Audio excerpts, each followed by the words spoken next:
All right, there we go. I think we're live. We'll figure out YouTube later. Not sure why that's not working, but we're live on Facebook and we are here and it is day one of Marketing Summer Camp. And I am super excited to be spending this day with you. It's July and um, it is the perfect time to be diving in and doing a little bit of summer learning. I don't know about you, but I tend to take my foot off the gas a little bit in the summer and I don't love it. And so I thought, what better way to, really give myself a little motivation and inspiration is to share some of my content with you. So summer is the time when I am typically, working on content, creating some new things, creating some new ideas. And so today we are going to be we're going to be diving in. So welcome to day one. We are starting with the basics here. For the next 4 weeks, Tuesdays and Thursdays, we are going to be diving into all things marketing, how you talk to people, how you show up, the kinds of content that you create, the kinds of stories that you tell, the way that you talk to your database. And I'm going to be sharing some tips and tricks and strategies and tactics with you and some real life examples from marketing campaigns that are working.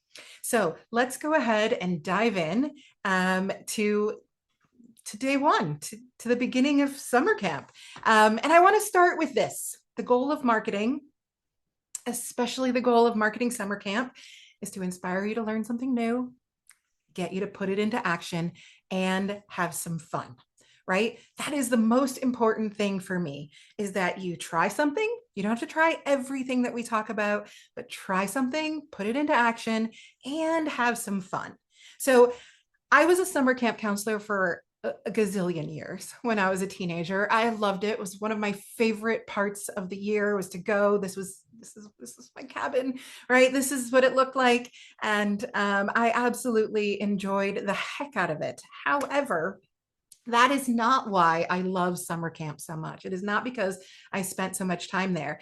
It is actually because I was obsessed with The Parent Trap, the 1961 version, y'all, not the one that was created in the 90s with Lindsay Lohan. No, I liked the original Haley Mills version with Maureen O'Hara and Brian Keith. Like I actually still watched this just the other day. This is like my good time summer feel movie. Now, if you are looking at this and you're thinking, gosh, 1961, I'm starting to feel a little old, I'm going to make you feel better. Haley Mills was 15 years old in this movie. But do you remember Vicky, the evil stepmother to be? She was only 26 in this movie.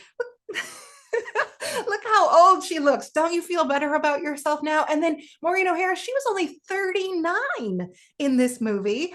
And Brian was only 41. I am ages older than both of them.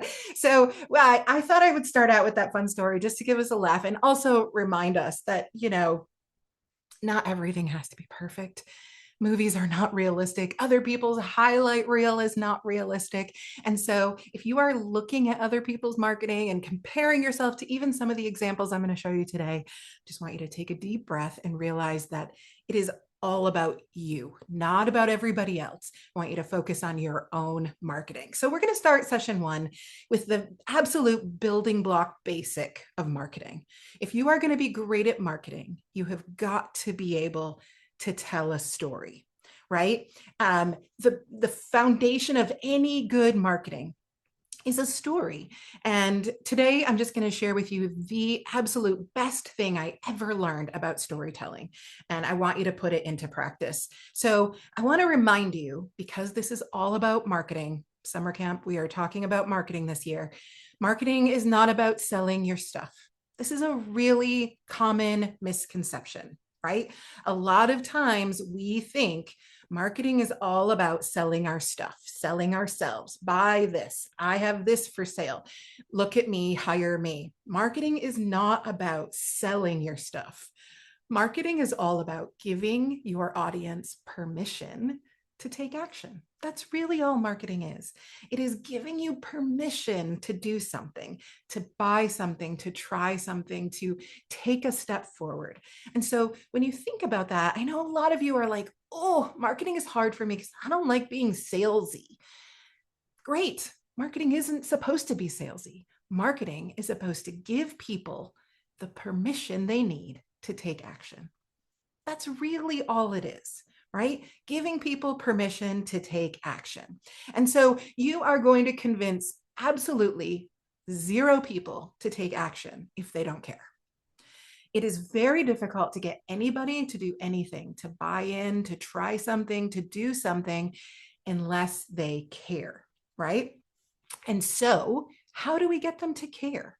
What does that look like? Right? How do we get them to take action and actually care? Well, that's where story comes in. So let me show you a couple of examples. Now, these are examples you will know. These are companies that you will know. And again, I don't want you comparing yourself to these kinds of companies at this level because these companies have crazy budgets, but it's the story that I want you to pay attention to. In this case, great marketing means something.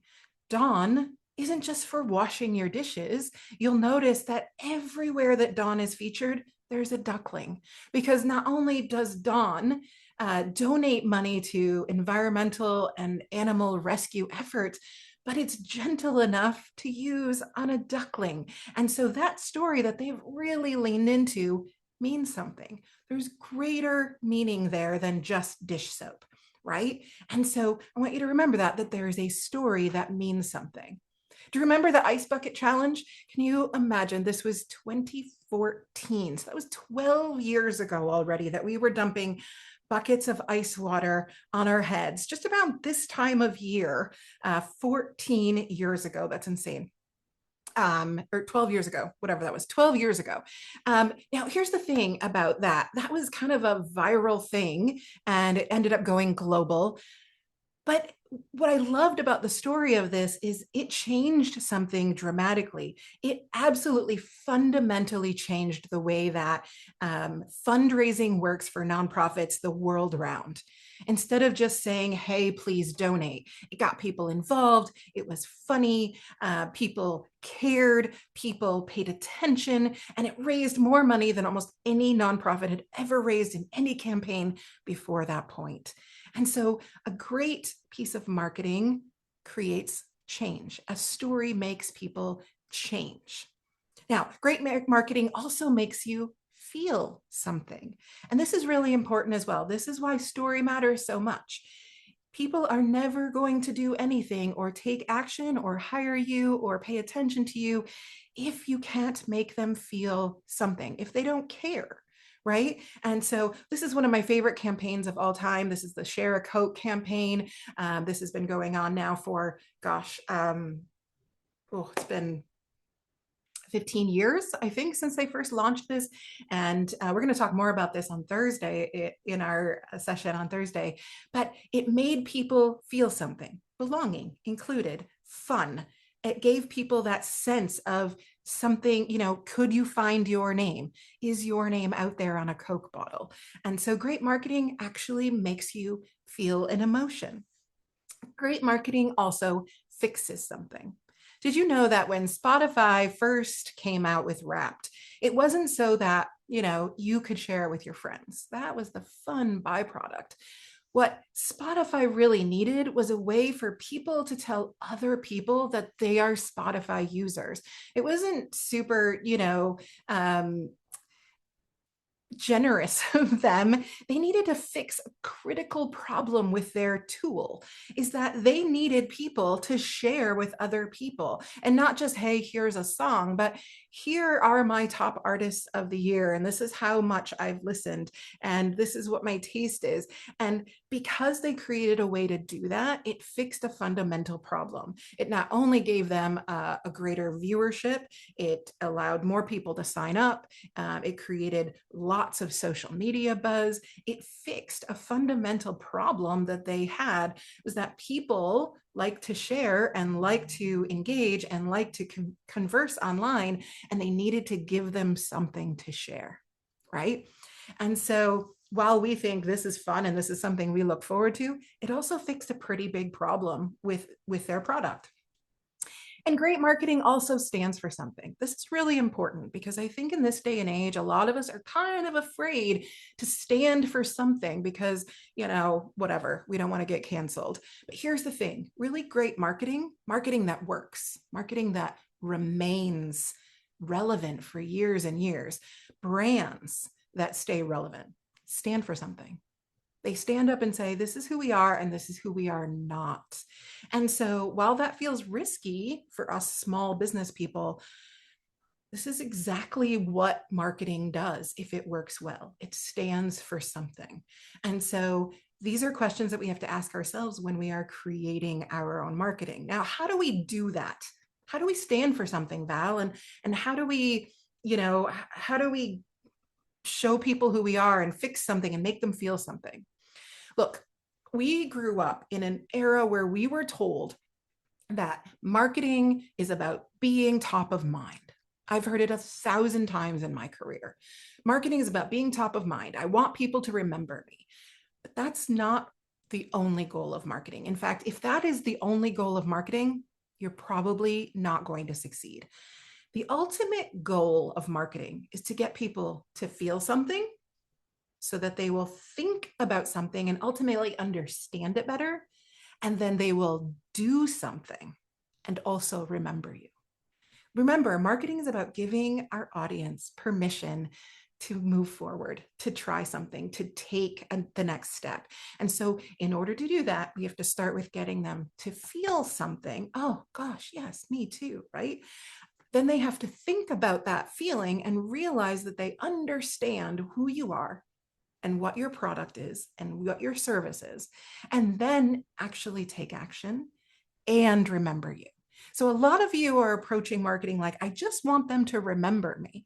But if you just want them to remember you, chances are you're not fundamentally changing how they think, what they understand about what you do, and you aren't going to get them to take action. And you want them to take action. Buy the thing, hire me, join my group, attend something, right? We want them to take action. Otherwise, marketing is just like a big old, hey, look at me. We want them to do something. So we want them to feel, then think, understand, do, and ultimately remember, not just remember.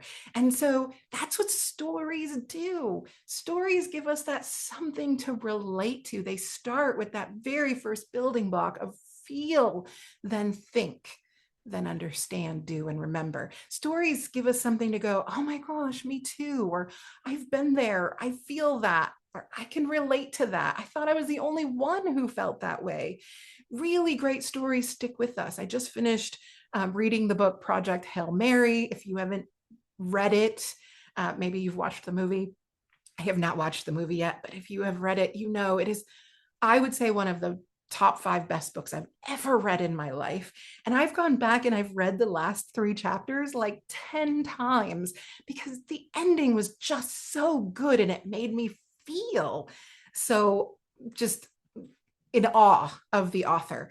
And so, great stories do that. They not only make us think and feel and understand, which that book did, I remember it. So that's what stories do. They sort of go through the entire chain of what marketing is supposed to do. Now, if you tell a story well, it will change the way somebody feels. And if you can change the way people feel, you can change the way they think. And over time, if you change the way people think, you will change the way they act, and the actions become behaviors, beliefs, and so on. And so really, if you want great marketing, you've got to start with a story. There's really no other way. And really great marketers like Coca-Cola and Dawn, they know this. And you can put the same types of things into action. And I know what you're thinking at this point, Val. I don't have the, marketing team. I don't have the, overall budget of a Dawn or a Coca-Cola. And I get it. Neither do I, right? I'm with you. But you can still create really great marketing and tell really fantastic stories. So I'm going to give you 5 ways to do that today. 5 ways to tell a really great story. And the first one is this: use photos. We are visual as humans. We relate to stories through our eyes and our ears. And so the stories that we tell have to be visual in order to get people's attention, especially these days where a lot of us are just scrolling on our phone constantly. And so we've got to start using really great photos. And this is where I'm going to take a stand and say, you've got to stop using so much AI slop. Honestly, y'all, I see so much AI crap in my newsfeed. And it's not making me pause. It's making me scroll even faster. I don't necessarily need to see a picture of you as a cartoon every day. I don't necessarily need to see some AI flyer every day. What I want to see is real life. I want to see you, your community, your audience, your clients. I want to see the people and the places and the things that bring your stories to life. And I'll tell you this, and I firmly believe this, we are so far across the pendulum on AI slop that the real stuff stands out even more. So the more you use the AI crap, the more people like me who use the real stuff are going to show up. So just keep that in mind. One, photos, really, really important. Secondly, photos are easy. You carry around a camera with you every day. They don't have to be perfect. They don't have to be edited. They just have to be real. Our brains take in images 60,000 times faster than they take in words. Images are going to stop the scroll. Images are going to make people's imaginations race. They are going to get us to start thinking and feeling and ultimately understanding. Photos, most important thing. Number two, how to tell a great story. Show real people, right? Again, right now, my timeline is just full of AI generated crap. Not real humans, not real people, not real places. But real people are what stop the scroll. Did you know that humans are 50% more likely to stop scrolling when they see another human face? We are wired for connection. We want to see other humans. The more you can show human faces, the more likely you are going to see success with your marketing. So show your clients. I'm here, you're seeing some pictures from my friend Lauren. Her Instagram profile is there. I just love the way that she shows her clients. They are fun. They are real. They're not perfect. They're not edited. They're just real human beings. And every time I scroll through Instagram and I see one of her client photos, it makes me smile.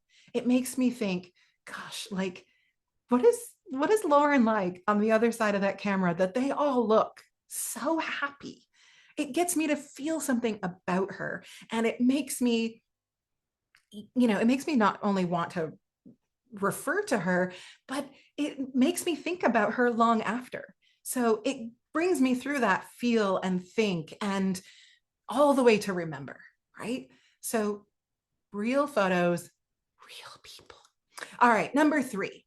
I also want you to think about the possibility. So what if is one of the most powerful questions that we can ask. In fact, Harvard did an entire study on this, that this is one of the most powerful questions to ask in any corporate setting. When you are in a room and somebody's being negative or positive, or there's conflict, or you're trying to have a conversation, what if is one of the most powerful questions we can ask. What if? What if it did work? What if we're wrong? What if that's not what I thought? What if there's more to the story? In our marketing, often we can use possibility to tell a really great story. And this is a good example. This is an Instagram reel from Fast Real Estate, and essentially has walked you through sort of that what if question about a property that is arguably kind of a dump, right? It's not really, I mean, if you look at that first picture on the top left, it's not really standing out. Not a lot of curb appeal there, but it brings you through this carousel. It brings you through a story. What if? What if you could reimagine a driveway there, a skylight, an open wall, an island? What if you could see, through those good bones, and you could use your vision to imagine something different? Imagine if that garage became a nanny suite or an ADU or whatever. There is endless upside as they end there. What if? Now, you could go through this with almost anything that you do. And I know that we've got folks on here that are in real estate, but we also have folks on here that are not. And so, like, imagine the process that you go through with a client that they never see. Imagine for my folks that work in higher education, what goes through the process or the mind of a potential student who's thinking about enrolling. What are some of the things that are possible? And what if we told those stories? Imagine what if. It's a really powerful story to be telling. All right, number 4, talk about the problems and the solutions. I always like to tell people, if you want to make more money, talk about more expensive problems. And you know what? We don't talk about the problems that we solve enough. A lot of times we are, kind of worried about whether we're going to talk about our clients behind their backs. But honestly, you solve so many problems in your business every single day. Talk about those problems and how you found the solution. I love this ad that Nike ran. It's just an image of a bench, right? But what's missing? The seat. And I always like to ask people, if you're a runner, what's the hardest thing about running? And they usually say running. Now, the hardest thing about running is the keeping going. It's the once you start, it's the not stopping. That's the hardest thing about running. And so I love this really simple ad that just reminds you, look, we know this is the biggest challenge. Just keep going. And so when you talk about the problems that you solve, you don't have to go into all the detail of all your clients and all the problems. But what about you focus on one particular challenge that comes up over and over with your clients? And then talk about some of the creative solutions that you come up with. If you can do that, people are going to not only feel that you care and that you understand and that you're good at what you do, they're going to think and better understand the work that you do. And then they are more likely to call you or engage your services, right? But again, we're walking through that journey of, it's not just about remember. It's about thinking and feeling and understanding and doing. And so talk about those problems and the solutions. And number 5, follow the recipe. This is the most powerful lesson that I have ever learned about storytelling. And I'm going to gift it to you today. This recipe sits up here above my camera where you can't see, on the wall behind my desk. It is the biggest sticky note right in front of my face. And it says, what? So what? Now what? Whenever I tell a story on social media, in a video like this, in a presentation, on stage, in a call with a client, whatever it is, I need to remember the most powerful recipe for storytelling is what, so what, now what? What is the story your customer needs to know? What is the thing that they need to know? If you are posting on Facebook today, what is the one thing that you want them to take away from that post? And secondly, why should they care? Why does it matter to them? Why is it important enough for you to post about it? What is something they should think or feel about that information? And lastly, and most importantly, what do they do next? Remember, feel, think, understand, do remember. What should they do next? So often we include the what. Hey, here's a thing. I have this for sale. I'm available. People are left thinking, so what? What do I do with that information? And you might include the so what, and they're left thinking, what do I do now? And newsflash for my Gen Xers and older, your call to action can't be visit my website. It can't be the only call to action. It can't just be call me. You've got to give people options, right? What do I do other than necessarily contact you immediately? Give people options. So what, now what? If you only take one thing away from this session today, it's this. What, so what, now what? When you sit down to write a blog post or an email or make a video or post on social, ask yourself these 3 questions. If you can do those 5 things, you are automatically going to be a better marketer. You are going to help people feel, think, understand, do, and remember. And remember, this is the goal of marketing, y'all. This is the most important thing. It's not just top of mind. It's not just remember. We need to get them to emotionally engage and then think, understand, and do. Now, I'm going to give you a little bit of homework today. And then I'm going to tell you what we're going to talk about on Thursday. We're going to keep these short and sweet this summer because I'm not going to overwhelm you with a million things to do. I just want to give you 2 or 3 ideas, and I want you to take one away. And so your homework for your session today, and I'd love if you shared it with me, is create a piece of marketing that tells a story. Include some emotion. Tell me why I should care or what I should feel. Include a real person or a story of a real human being. Include a photo. Tell me something that I don't know, and then tell me why it should matter to me. So include some emotion and follow the what, so what, now what recipe. If you do that, I'd love for you to tag me. I'd love for you to share it on the socials. I'd love for you to send it to me. I want to see the pieces that you create from this summer. All right. On Thursday, we'll be back for another quick 30 minutes on Thursday morning, same time. And we are going to be talking about the 3 marketing habits that you need most right now. And let me tell you, when I was putting this together, the marketing habits, I was feeling it because it's the habits that we all need. And I was feeling the little bit of twinge of like, oh, I'm talking to myself here. These are the habits I need right now too. And so it's a good one. I think you're going to love it. And I hope that you'll see me back here on Thursday. Now, a couple of pieces of homework. Go create something, follow the recipe. I'd also love it if you're enjoying summer camp so far, share and invite a friend.